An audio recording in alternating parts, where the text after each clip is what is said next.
let me start from reminding what we did last time, very briefly. So we're trying to develop a very general framework how to talk, work, control, do something about a system for which we know very little. So we start from saying that there's something we do know about this system, and that's something we usually call energy. It could be money, it could be something else, it could be something which we believe is conserved. But then sometimes, so we call it E, and there is a function. So when we see a change, we say it's a differential. It's a function of state, and when we pass from state to state, it's a differential of some function, which is characterized by a given system. And then we can measure some work, which is a macroscopic thing. It's a force times displacement in physics. Or it could be money exchange from trader to trader. It's something that we can measure. It's visible. It's not hidden. But then we find that this is not equal to that. OK, we do not despair. We call it heat. Everything which is hidden will be called heat. And which is explicit, measurable, etc., will be called work. And then, when we try to see what we can do and what we cannot do with the system, we discover that this part somehow satisfies some restriction, some inequality. So if we go from some 1 to some system 2, and we notice that z delta q2 by t2 is less than or equal to delta q1 by t1. There was an empirical observation, and then it somehow sets limits on what we can do. And that was very phenomenological. And then this something, we call it entropy. And then a genius says that, yeah, entropy is something that you can actually look inside your system, ask how many states are inside this system, and the entropy is somehow related with the proportionality, but we would never use it, with this number of states, which we call sometimes this way, or sometimes we call it n states. And this is assuming that all these states are more or less on equal footing, which means that we don't know anything about these states except that there exists that number of states. But in a little bit more sophisticated approach, we can say that there are actually states which go from 1 to n, and each one is characterized by its own probability. And the sum of this probability is 0. And then we defined a mean value of such a thing. Namely, we say that for any state, we define the quantity which is pi minus 1. It's like this is a box, and it has pi minus 1 compartments. So the number of compartments kind of its probability which may happen. And if we sum it with the pi, this is what we call Gibbs entropy. I'm not now reproducing it. I'm just reminding, right? We related it with the free energy, etc. And then we ask that the main statement of thermodynamics, that the system left by itself evolves to a state of maximal entropy, of which this is a particular case, because we removed that part here and we added this part, so our system ended up with a more or no less entropy. And then we ask how the physical system, which evolves mechanically, it can go either forward or backward, can really produce this. And we realize that the name of the game is called dynamical chaos, which involves two very important things. And one of it is that if you take any region in your phase space, which is essentially indeterminacy of our knowledge, here the fact that we don't know everything about a system creeps in.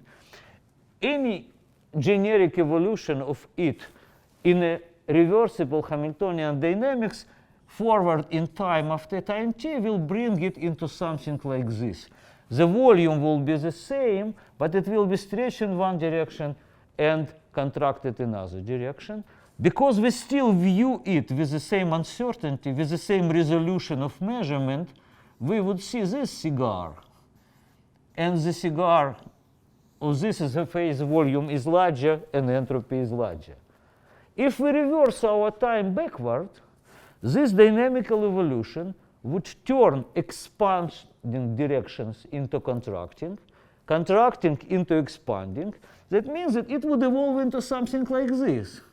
It was this direction which is now expanding. But the result will be the same. The entropy would grow. Okay? That's the end of the intro of the previous episodes. So from now on, we go forward. May I ask a question? Yes? So you kind of assume that your system is your dynamics is kind of hyperbolic. It's Hamiltonian. But Hamiltonian does not. And generically, I assume that it's hyperbolic. So that is kind of hyperbolic. There are a lot of degenerate systems which do not behave this way, which are, for example, integrable system. An integrable system, all evolution is just you rotating on a torus. It could be multidimensional torus, but you don't go one way into. This is a kind of a generic evolution. And there are many no generic systems. But we believe that if we kick the system or change something or distort it, it would go into this type of behavior. And mathematicians proved very beautiful theorems when it happens. Yes? Why do we believe that it is generic? If, for example, our world is a round sphere, is positive. It's a purely, I'm not aware of any mathematical statements. Well, there are mathematical theorems which relate to tiny space in the physical world that they don't have much empirical value. Empirically, when we physicists used it for geophysics, astrophysics, I don't know, when we say that weather prediction is restricted by 7 days because the Lyapunov exponent of a geophysical flow is the typical speed divided by the Earth's global size, it's a religious belief. I don't know any mathematical theorems that would say that this is a generic kind. It's just, that's the way we do things. We believe and then it works. And then we believe and then it does not work, and so we go back. Yeah. I'm not sure over Zoom people heard linear questions. People. If you can repeat. Okay, so what? It's like Sdugadam. So you know the answer now. It's 42. So now, what was the question to this answer? So I gave an answer that we believe that this behavior is generic, but the question was whether there are any mathematical proof or arguments which says that the system must behave generically in such a way and not, being integrable. That's Alan Euler sitting here. There are people who really integrated and shown that some equations are integrable. And integrable means that the evolution is actually kind of periodic. It's not something which goes anywhere. And what I say is that it is more or less a religious belief, and so far it works. But every time it does not work, it's much more interesting than when it works, because it means that there is some kind of integrability or hidden information about system. Okay, so what now, that was a reminder. And now I want to go into the next part. And as I promised, we'll be switching gears between continuous thinking like this and counting, which is a discrete thing. So what we now will be doing will be counting. And I want to show you a piece of a very simple mathematics, which is surprisingly very powerful, just unbelievably how it's powerful. And you all know it, of course. I promised to tell you almost nothing new. I was just trying to connect things. And it's called law of large number, or central limit theorem in a more sophisticated way, or large deviation theorem even more. And it's about a very simple operation of adding random numbers. It's an activity in which most of the physics, mathematics, at least information theory, engineering is involved. And it's a very simple statement, which I'm not going to do any justice in, not going to do any rigorous formulation.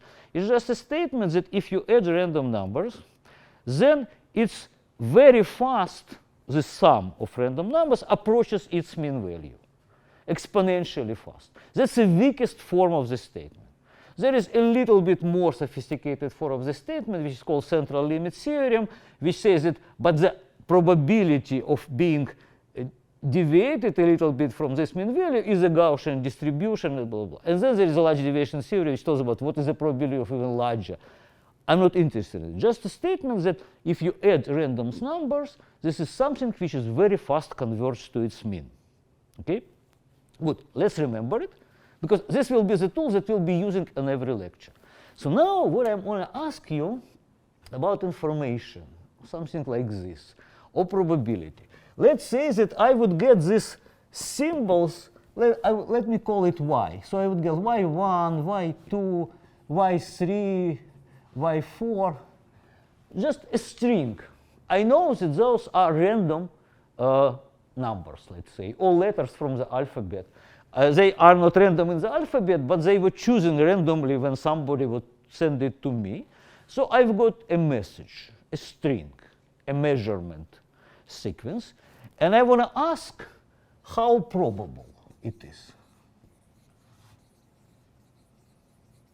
Does it make sense? It's blatantly self-referential. I'm not given any probability distribution. I just came, into a desert, and there is a big rock, and there is a set of symbols on it. I don't know anything about it. Maybe somebody wrote here a great poem. Maybe this is a Numa Elish in a Sumer Akkadian. I'm asking the simple question, not what it means, how probable it is. How would you answer this question? You know everything to answer this question. It's seems like self-referential, right? So, what I said like 5 minutes ago, that everything is about doing what?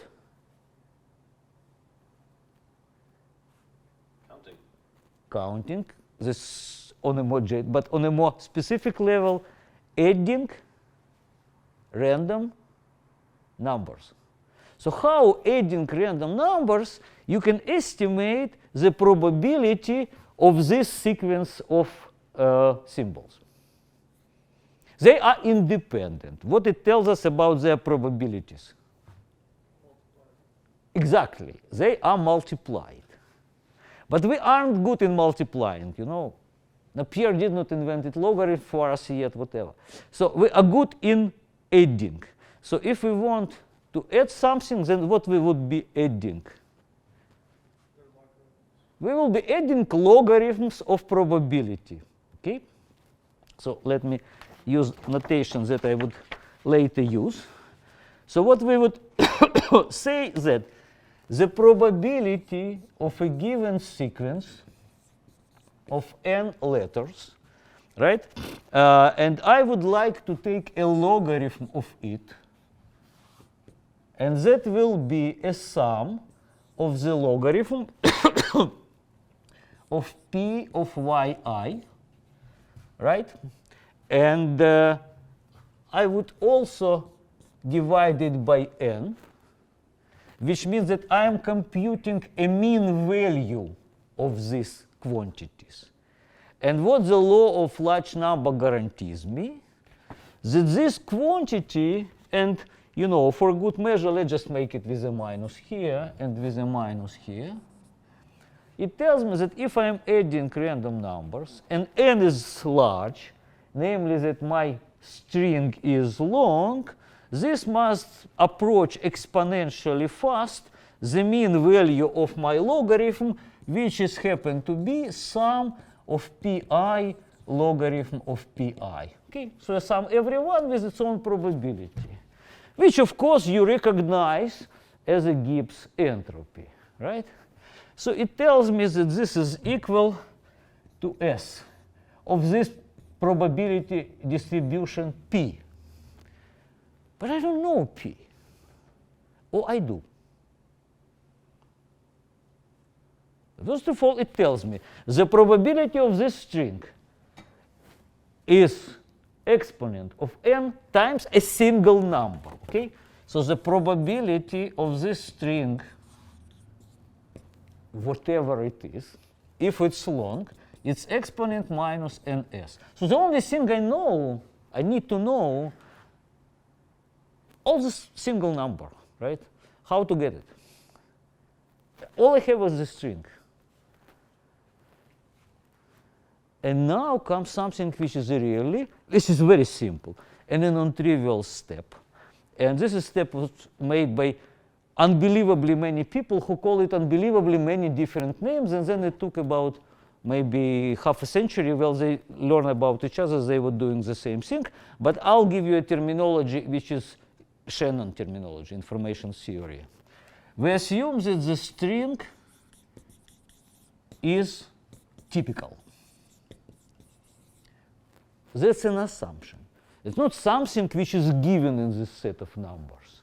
But we make this assumption when n goes to infinity. And then mathematicians come and prove that as n goes to infinity, this probability to see a typical string exponentially approaches unity, and the probability to see non-typical string. But what it means that it's typical? Looking at here.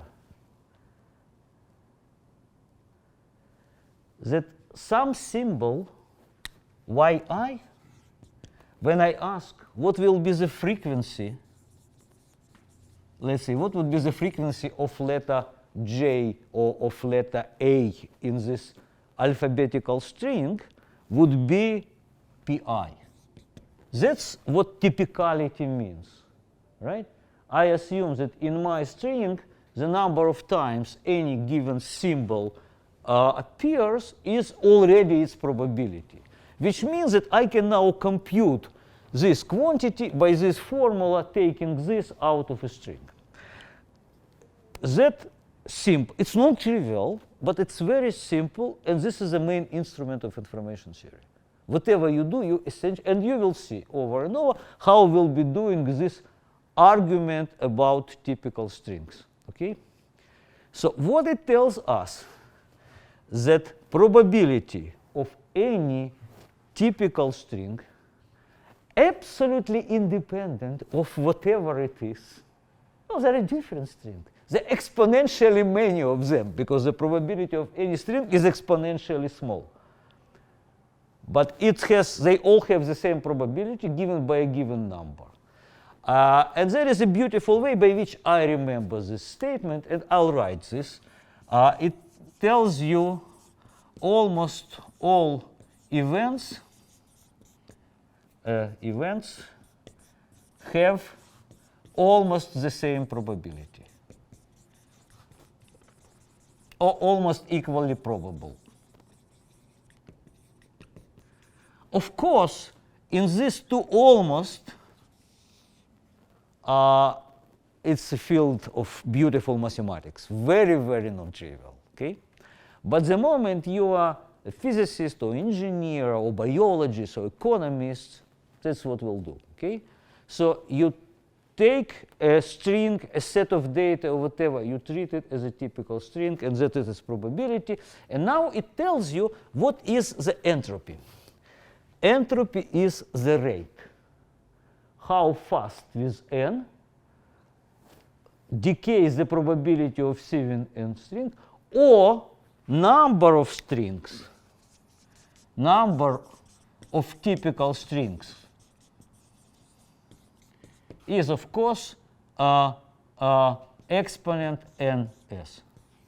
It's exponentially grows with the length. The longer you are, the more different strings of that length you have. Good. That was an entry mathematical tool, and now information theory. Questions here? Because you may answer this later, I'm sure you probably will, but the element of time was very important in the analogy with Hamiltonian systems. Essentially, the ultimate exponent, or whatever measures the spread of lack of initial information. What plays the role of time in this? yeah. So the question was that in all the dynamical approach and also in the going back to Carnot, the direction of time, namely I'm really doing my engine work, was very important, and in dynamical chaos. And in this approach so far, there will be no time. And time would appear much later because at this point we treat this string as just a set. What we were interested in, not which symbol appeared after which, but just how many times symbol A or symbol B or symbol C appears. So far, on this discrete level, we're still with no time. We'll then come to time, and then we'll see, when we talk about Google and Google algorithms, then we'll see when we can treat it as timeless and when we can need to account of time. No, More questions? I don't think you're right. So it's, you have a sufficient time between events for events to be independent, right? Yeah, in a way that this set of symbols was prepared, and all the assumptions that I made, that I assume them independent, time exists. But what Alan means is the time as a direction, in which order they appear, right? And in this sense, so far, it does not matter. But it will, of course. OK, good. So now let's do information theory. And let me switch color. And information theory will first start from the definition. So I'm talking, we know, we don't know, we want to say something about it. But let's now be quantitative about it. What does it mean that we don't know something? How much we do not know? This is the main question, of which Shannon, well, not only Shannon, there was Fisher, Hartley at 20s, and then Shannon at 40s. So information, we need an information. Let's start from a simple case. I have boxes, I, and then n. So I have n boxes. Let's say there are letters here, OK? So there is A, and there is Z. And I want to know which letter would come. Or I know that there are boxes, and there is candy in some box. So I want to know in which box is candy, and somebody tells me how much I've got, except the candy. So how much information I will get, and there are different ways to measure it. It's not God-given. And what I will now give you, which you, of course, also already encountered, is a one particular way to measure this information. And this is to measure this information by the number of questions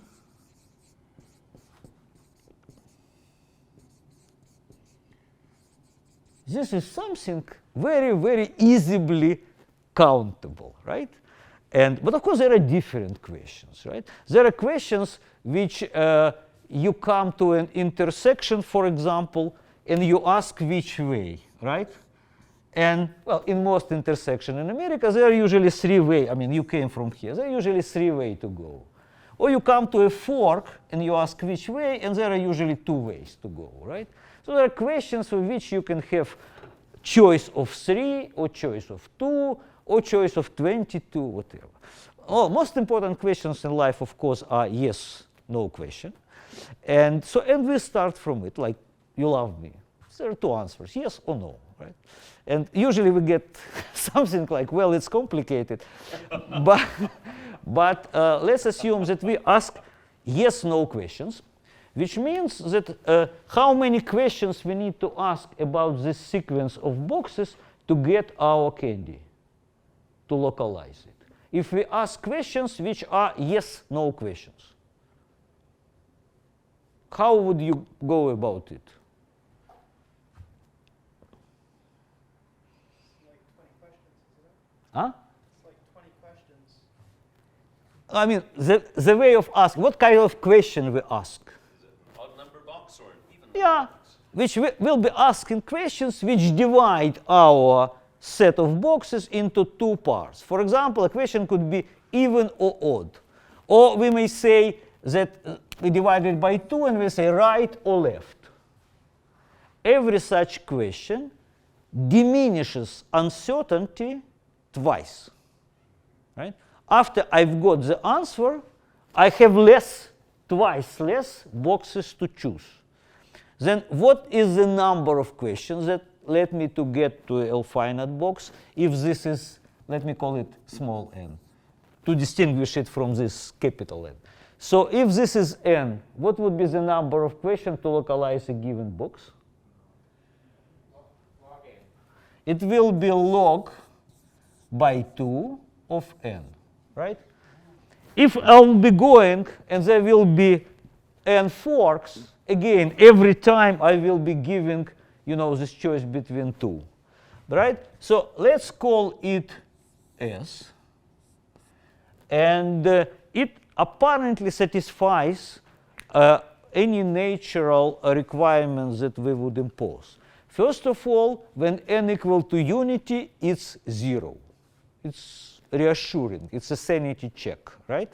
So whatever we do for n equal to 1 must be 0.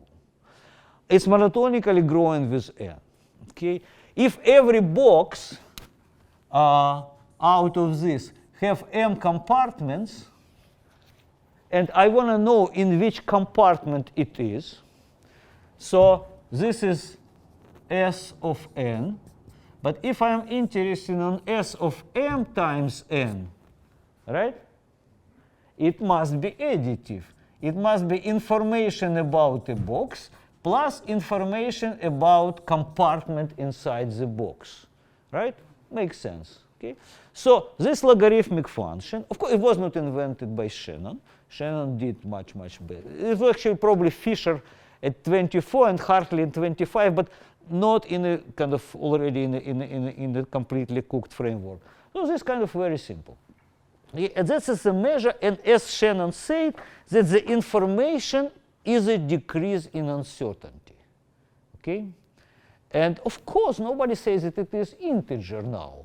At the moment that we have a logarithm is a function which is defined for any n, and in particularly it could be defined for n larger or smaller, or there could be here 26 letters of English alphabet, and this will be 4.7, for example. And but you should be comfortable by half bit, for example. So if 1 bit shrinks twice the uncertainty, half bit shrinks how much? So I have the interval, right? After a bit, I already eliminated this. Now I have an interval, and I've gotten 2 bits. What I've eliminated? I've eliminated 3/4, right? So I will eliminate first bit gives me half, second bit half. What if I have half bit? How much I eliminated?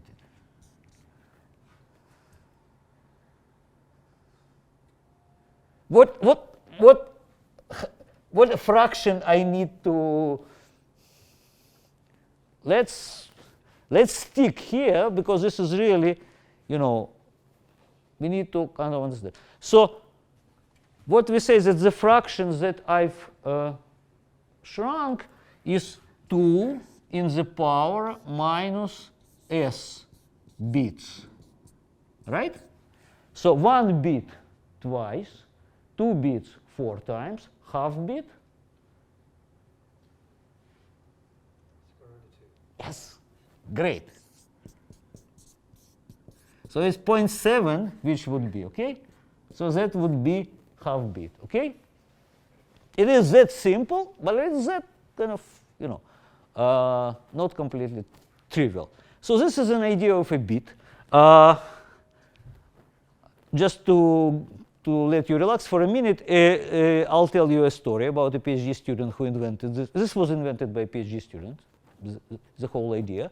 It was a Hungarian, Leo Szilard, who, it was there from Budapest, and there was kind of a wealthy family, and of course, parents wanted him to have a real profession, so he was studying chemical engineering, and of course wanted to do theoretical physics, as many young boys at this time. So he went to Berlin University, and von Laue was a very famous. He was a director of a seminar, and he gave him some problem which he did not like.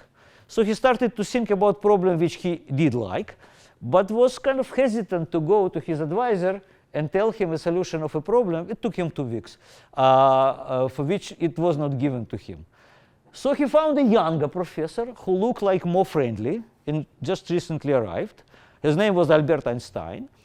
And in the corridor, and he told him the story more or less about this direction, but about Maxwell demon, which we'll talk next lecture. But the word bit is binary digit, the way that he came to it, appeared over there. And in 5 minutes, Einstein said, well, it's nonsense. He asked for another 5 minutes, and in 10 minutes, Einstein told him, sit and write your thesis about it. And that's how, more or less, it started. So it was 1920. It took him 3 years to write thesis because he was doing many other things. He invented the first nuclear reactor with Enrico Fermi, Leo Szilard. OK, so that's how it started. So PhD people do most of the work for which we professors take credit. Let's now make it a little bit less trivial. Namely, let's return to the same thing, that our symbols actually have different probabilities. Okay? So the boxes aren't all that probable. If we are talking about alphabetical message made out of letters, we know that some letters happen pretty often. If we would imagine that in this situation, the probability that the candy will be in this box will be 99%, then the information that's in this box should not be very large, right? It's something which must be, so an information on average could be very different. So now what we would like to ask, if we are given this set of probabilities, let's say for 126 for English alphabet, and they're very, very non-trivial. Namely, they're very different. Like E is the most frequent letter, and then there's how much information we are given. Well, now it depends on which letter we get. Kind of intuitively, if we get a letter which is a very, very rare, it must count for more, right? It's kind of give us more information. So it's not a single answer for every letter. So what we should do to estimate and to get a meaningful quantitative measure of how much alphabetical text out of letters bring information. What approach we need to use? If it's for every letter, it's different. Then what we need to do to get number for the whole alphabet? We need to average over letters, right? But it must appear naturally. And naturally, if you now will be doing statistics, and this is, of course, a great step of Shannon, you may ask about the same situation when your n is getting very large. So let's assume that we obtain, I don't know, many, many letters. And it's a very, very long set of string of symbols. Okay? And now we know already something about this set of symbols because we know these numbers. This assumes that we know nothing about different letters, except that there is a total number of them. That's Boltzmann, right? Now we are Gibbs. We know these PIs, which means that we do know that the letter A appears P1 n times. We know that the letter B appears P2 n times, etc. What we don't know. And this particular set of letters brings this particular information. It doesn't tell us how many times there will be letter A. It tells us on which position will be letter A, right? So when now we want to ask how much information this string brings us, we need to ask how many different orders in which letter A can stay, and in every such order we ask in how many positions letter B can stay, and then we ask how many positions, if A and B states here, letter C can stay, etc. And of course, this is the same binomial formula. So the total number of orders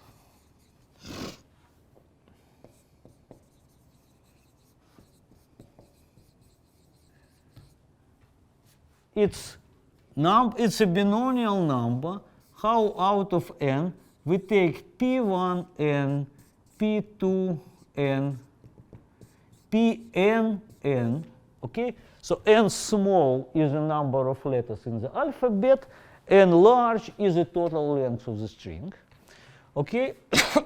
And of course, we know binomial formula.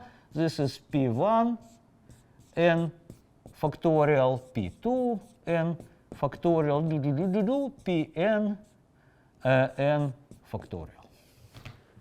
And the information now would be a logarithm of this number. And to get, we use this formula, which is a Stirling formula. It's an asymptotics at n going to, at n much larger than unity, okay, larger than 15. So when we take log 2 of c n period, that would give us the information, because it tells us out of what number of choices this particular string made a particular choice. And that would be, non-surprisingly,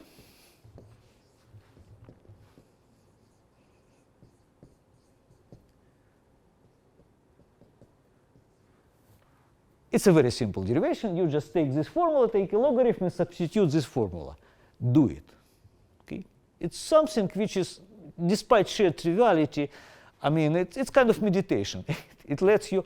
So now we understand what is the Gibbs entropy from the viewpoint of information theory. Again, it's a rate per n. Okay? So information log n per n, it's a Gibbs entropy of a language. Okay? So as we said, if I take a z, that's 26. If I add space, it's 27. You may add exclamation mark, question mark, 28, 29, and this, and this. And so let's say you get 32. Okay? So if they would be equally probable, and n is 32, then log 2 of 32 is 5. So if I'm asking, if I would like to encode my alphabet by 1 bit, 0 or 1, let's say, what a strings must be, there must be 5 bit strings, and then I can encode all 32 symbols. But then the rate with which my messages bring information is not 5 bit per symbol, because it is given by this formula. So now what would be nice is to take the probabilities of real letters of English language and compute this. And if you compute it, so if you get here 5, and here you get 4.2. Easily, you know who were first to know the frequency of letters in the alphabet? There were practical people and there were scientists. So the practical people were, of course, people who do typing, who did printing, and so they ordered new letters for printing shops. And so they ordered different letters with different probabilities, because some letters were broken fast. But then the guy who was really first scientific to it was, of course, Samuel Morse. You know, Samuel Morse actually went to the printing shop and asked these people how often they order different letters, and then he encoded in this code a letter E, which is the most probable. You know how it's encoded? By a dot. You know how Q is encoded? I'll tell you. He knew that the less frequent letters must be encoded by a longer sequence, so that on average you would get this mean length of the word and not 5, as this would suggest. Okay? So what it actually tells you, that a simple encoding, assuming equiprobable and giving the same sequence is a very, very redundant. It's not the right way to encode it. And because of this frequency. Incidentally, you know why Morse invented telegraph? What was the reason? You know who he was? He was a painter. And Gauss, Ampere, Weber, there are many brilliant scientists who worked on inventing, because already electromagnetism was there. The schemes that they invented, all these needles in a magnetic, that was unbelievably unpractical. And this guy was a painter.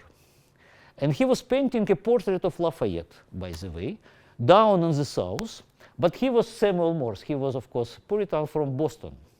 And so he got message that his wife is ill. So he immediately abandoned it and went home, and he was late. The wife died. And he was devastated. And practically the rest of his life he spent on doing this, a fast mode of communication. Okay? And that's a Morse code. First of all, of course, he had an engineer with him. They invented this simple thing. You're right? Not like making A, B, C, D and making a needle go this way. This was incredibly stupid. That's the way scientists would do it. That's the way painter did it. Okay. Is that all? Is that an entropy of an English language? Is that how much information we get out of it? What do you think?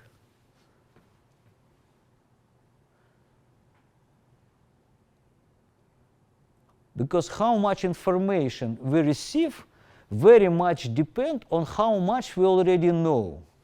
The more we know, the less we receive. We knew these letters, and so we get not this, but this. But we knew much more, right? If we're talking about alphabet, we also know another set of probabilities, which is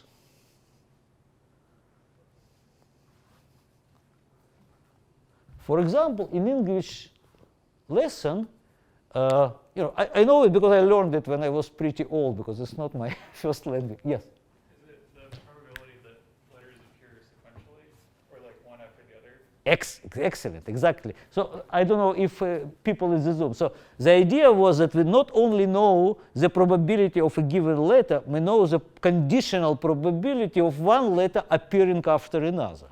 For example, and now it's a very important notion which appears, which we call conditional probability of J happy. Let me see that I would always use the same notation. What would be J or I on the first place? Okay, anyway, let me first give you P of U after Q in English language. Unity. Always in English language, U appear after Q. Okay?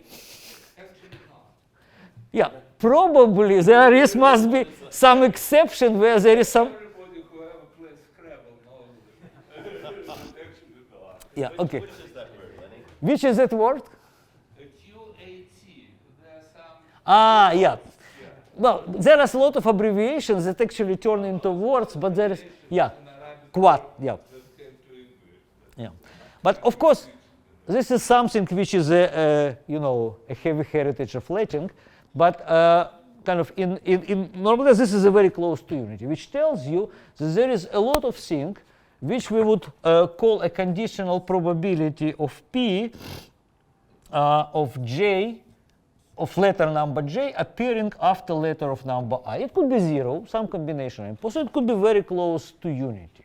So this set of probabilities is actually a probability distribution, namely that the sum over J of P of Ji is equal to unity, right?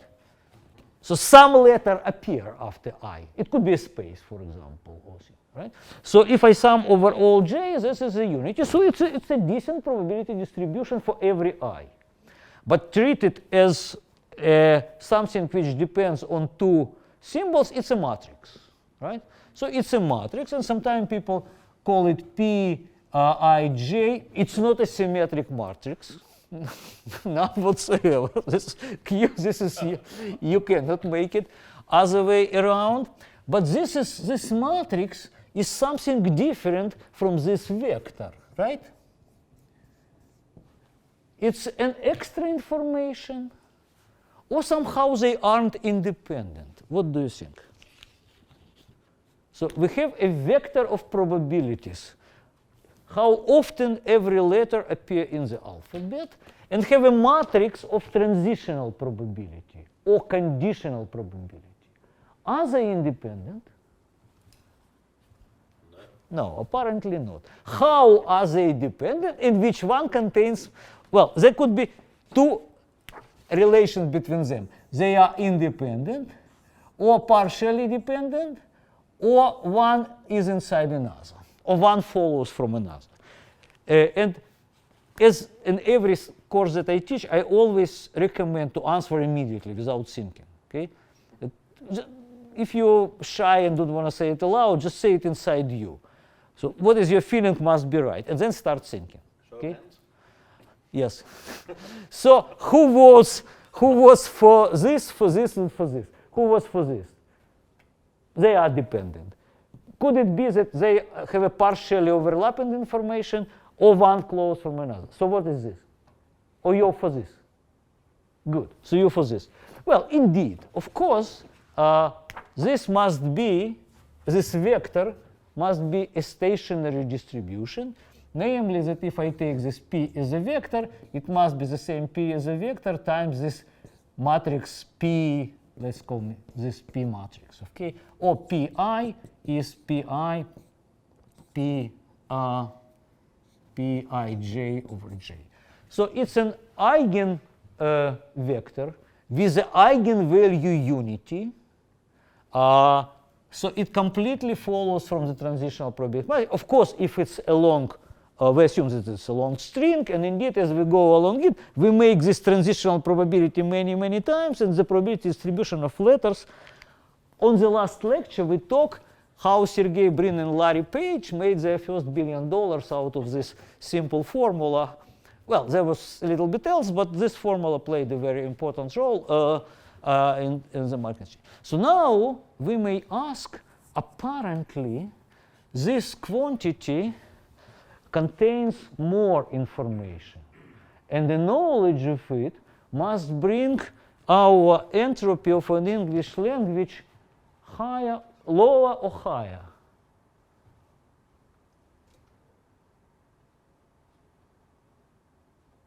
If you already know that there is Q, you don't need extra. This extra U brings you less information. And entropy is how much information per letter you bring, right? How fast with n grows your information.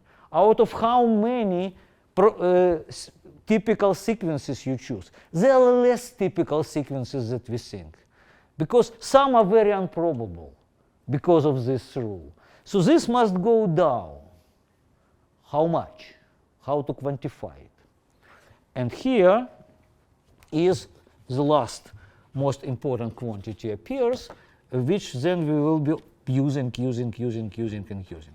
So what appears, so again, we need to ask to get a number of strings, we need to get the probability of a given string, exactly like we did it in these typical things. And of course, the probability of this string V would be the probability of,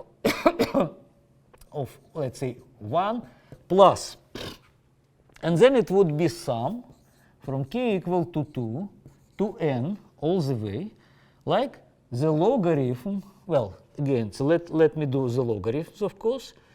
Where am I? Yeah. So log by 2 of probability will be log of p1, and here will be log of p coming from yk to yk plus 1. Okay. So what I will need to compute, of course, when n goes to infinity, nobody cares about this first number. That's where your growth with n comes from, right? And this is, but as we discussed, this is just a probability, right? As a function of this, it's just a probability distribution. So when we go asymptotically, we would got what is called conditional entropy. And for this conditional entropy, we just need to take this, treat it as a distribution, and say that this would be S, which would be sum over j, pji log pji. It's visible over there, okay? Which is still is a function of I, right? But we want it average, really. So we average it over pi's, and this is a conditional entropy of an English language. And you know where it goes? If I take 32 symbols with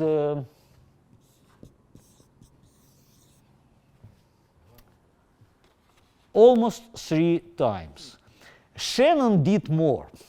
He actually went into 3-letter correlations, 4-letter correlation, and people who studied neurons in the brain, they also started from 2 neuron correlations, like when this neuron fires, what is the probability that that neuron fires? And then they ask, could I get out of it a total diminishing of entropy, which means a total information about it, or I need 3 neuron.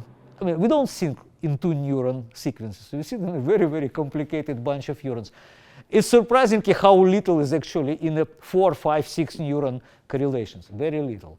And in a language, this is most of a correlation, even though, of course, when you get love, you know that there is only 1 4-letter word, so the last letter is not needed, right? So it's actually, there are 4-letter correlations. In early 70s, in the New York subway, was the following message. Let me write it in red. And that would be a test if you really got how well you are able to decode. When you compare this with that, you would say that what is the level of redundancy in alphabetical messages?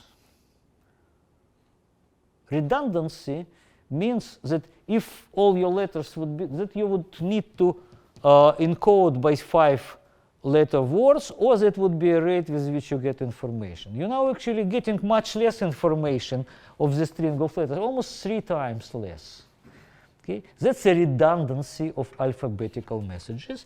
And in New York subway, there was a real advertisement. It was advertisement for a job. So let me write it.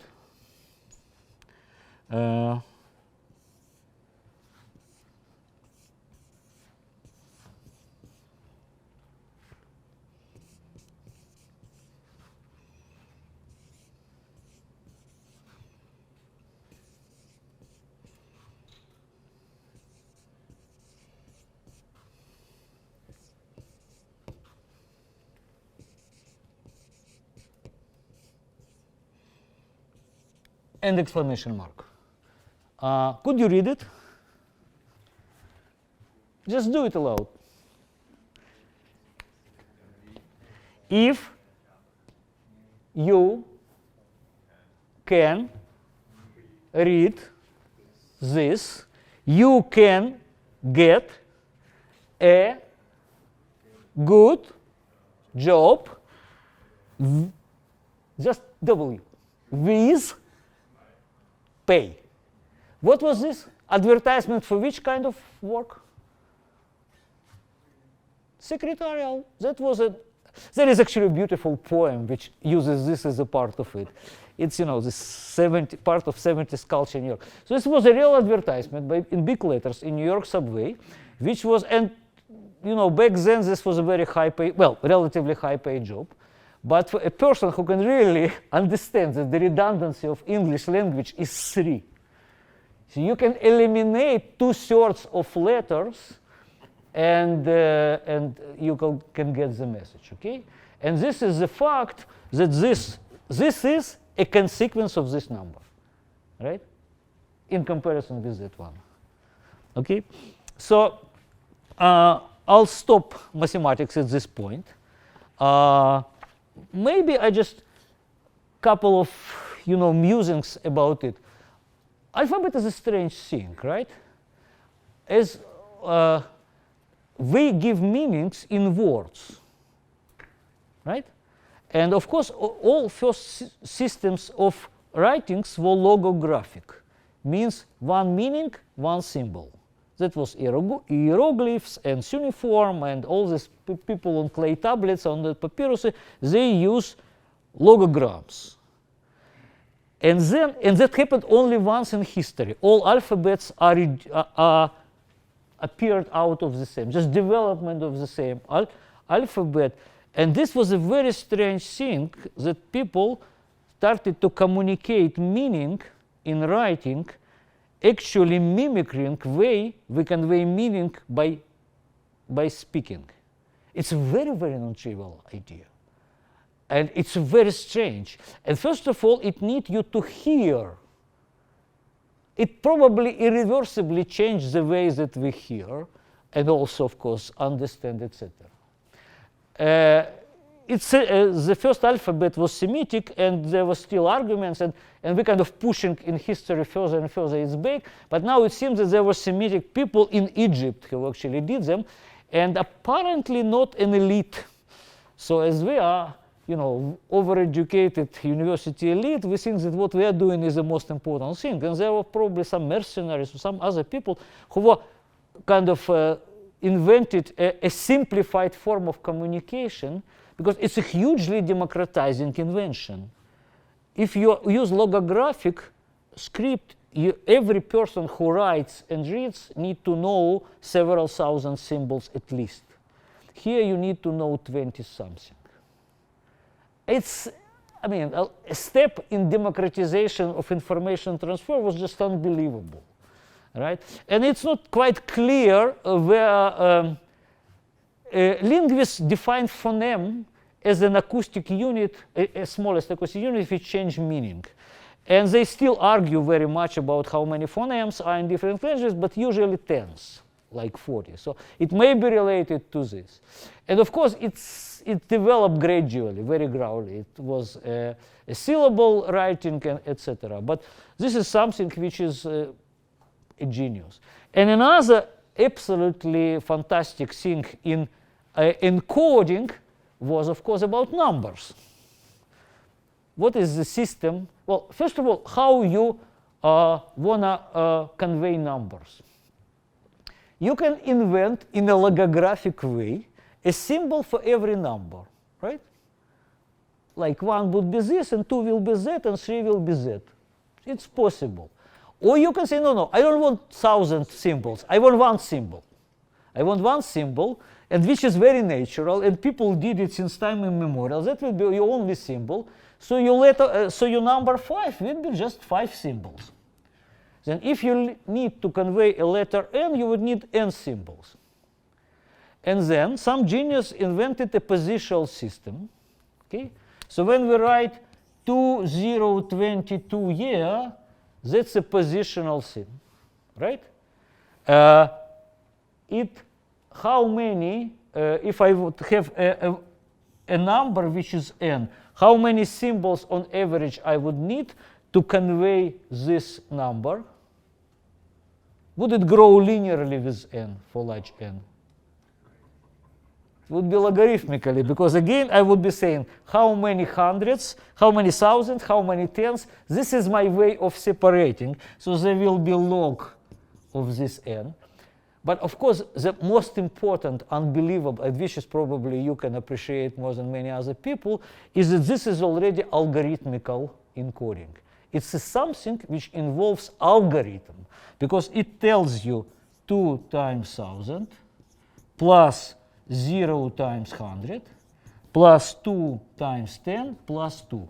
It's an algorithm invented by a guy whose name was Al-Khwarizmi, a Persian, and so we call it algorithm, which is Arabic.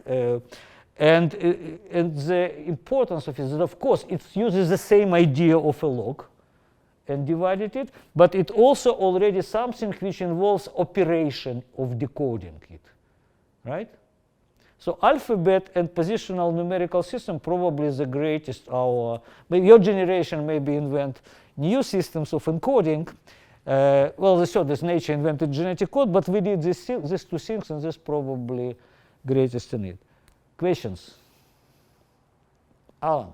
So what Professor Newell asked is that very many systems are kind of generic but very close to integrable, and a system which are real physical world. For example, if you put a set of atoms interacting in a pretty generic potential, and you ask how fast this is thermalizes, namely forgets its initial position and configuration, you find out that it repeats to it and returns to it many times until it really equalizes, which means that the rate of approaching this state of maximal entropy could be very, very different.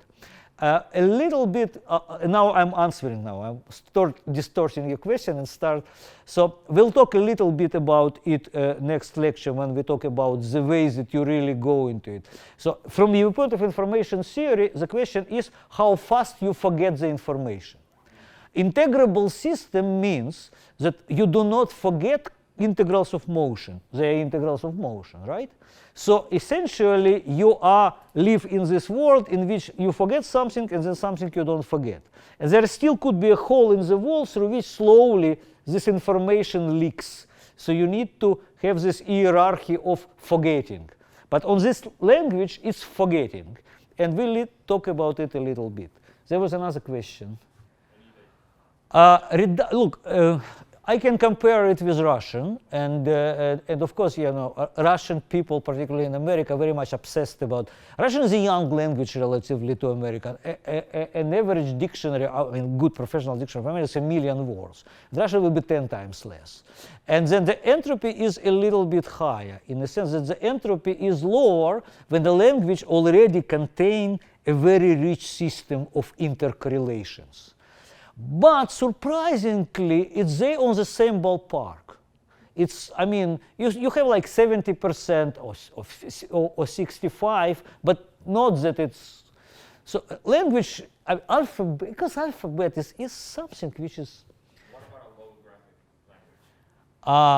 a logographic language? What about logographic language? It's a very good question. I have no idea. And it would be very interesting to check, because apparently the probability of different idioms are different. But it very much depends on use. They also have this phonogrammic factor, because when you need to write a name of some person, particularly if it's a foreigner, there is no symbol for it. So you use rebus principle, right? You break it into pieces, and for which one you find a word which is phonetically similar. It's proto-alphabet, essentially. And then there you can have these types of correlation. But numbers, I don't know. That's very interesting. OK, so see you in a week, and we'll continue.